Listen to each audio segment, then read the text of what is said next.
Hola, bona tarda. Avui volia parlar-vos una mica del LibreOffice Writer, vale? Fer una mica d'introducció al programa. Abans de res, admetre que ja tinc molts vídeos sobre el LibreOffice Writer, però que són els que vaig fer quan començava a fer vídeos, quan estava amb tota l'agonia de la pandèmia, i, i alguns els estan veient i fan una mica vergonyeta, i crec que ho puc fer millor, i pot ser que en refaci alguns d'ells, com a mínim el de la introducció del LibreOffice. Des de llavors he anat a parar a centres que eren més aviat de Microsoft. I Microsoft és el Word, en algunes coses és millor que el LibreOffice Writer, però el LibreOffice Writer és gratuït, us el podeu instal·lar de forma legal sense problemes, i no... hi ha alguna coseta que mola més del Word, però la majoria de coses que fa el Word us la pot fer el Writer, i jo crec que us agradarà, vale? I no para de millorar, vale? També, o sigui, algunes coses que havia fet fa 4 anys ara ja estan una mica millor i ens entendrem. Anem a veure-ho, aviam. Bueno, també tinc un altre vídeo també explicant les avantatges i inconvenients de cada processador de text, vale? Si voleu aprofundir en el tema. En tot cas, quan obro el Writer es veu això. Com tantíssims programes, aquí dalt té una barra de menús, i si faig clic es desplega el menú i veig tot de coses. Si el feu servir sovint aprendreu què hi ha a cada menú, però no té gaire sentit empollar-vos-ho perquè ho trobareu. I el tema és que si voleu fer alguna cosa, ho busqueu, sapigueu què voleu fer i ho busqueu pels menús, aviam si ho trobeu. Algunes coses estan com en gris, doncs, depenent del context ja estaran negres i es podran fer servir. Vale? Tenim tot a menús, quasi tot està als menús, però algunes coses que estan als menús també estan aquí amb aquestes barres en forma d'icones, vale? En forma de botonets. I molts d'aquests botonets veieu, endevineu ja el que fan. Per exemple, això fa negreta, això fa cursiva, ja ho endevineu. Però és que si no ho endevineu, si deixeu el cursor a sobre, o si teniu dubtes, si deixeu el cursor a sobre del botó, us surt el cartellet que us explica què fa cada botó. També moltes coses hi ha dreceres. Si alguna cosa la feu servir sovint, per exemple, si poseu cursiva sovint, Control I. Si poseu negreta sovint, Control B. En realitat, què fem servir sovint? Copiar i enganxar o retallar i enganxar. Copiar i enganxar, Control C, Control V baixa, i retallar i enganxar, Control X, Control V baixa. Tot això està a Edita. Bueno, he de seleccionar el text primer, si no, no em deixa retallar res. Selecciono, Edita. Oi, que lent que em va! Amb això sí no hi comptava.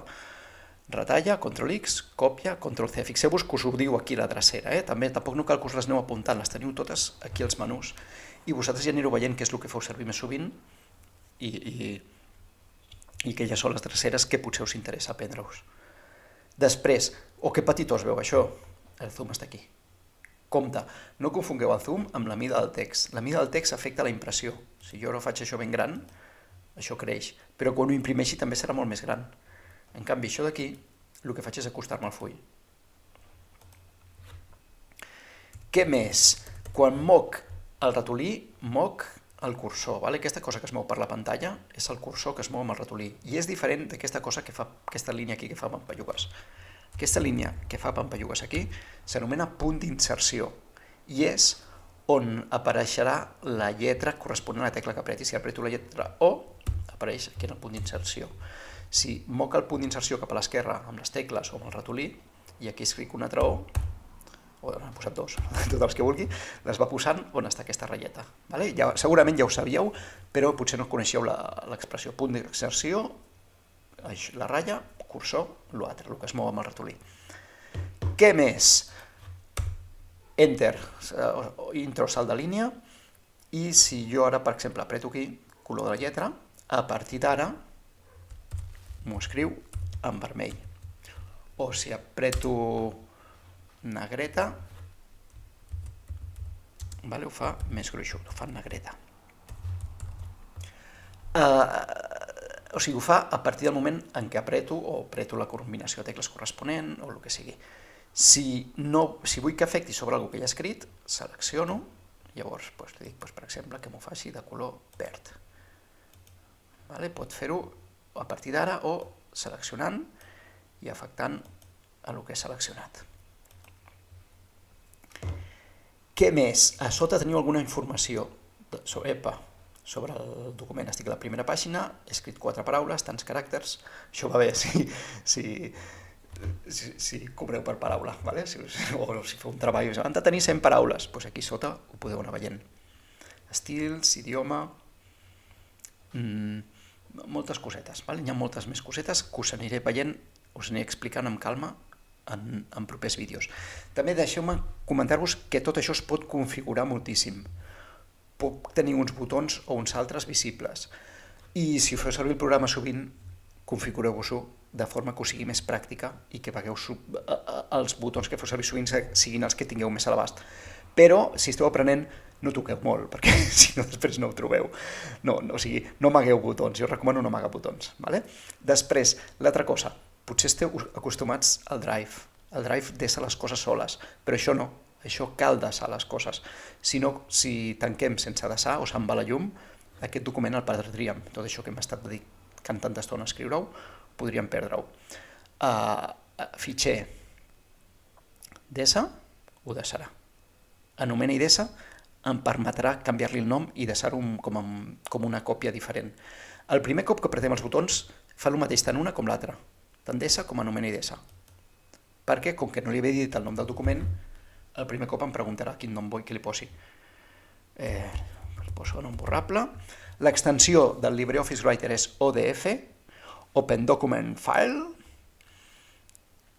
tot i que puc desplegar i fer servir altres extensions, però la típica és ODF.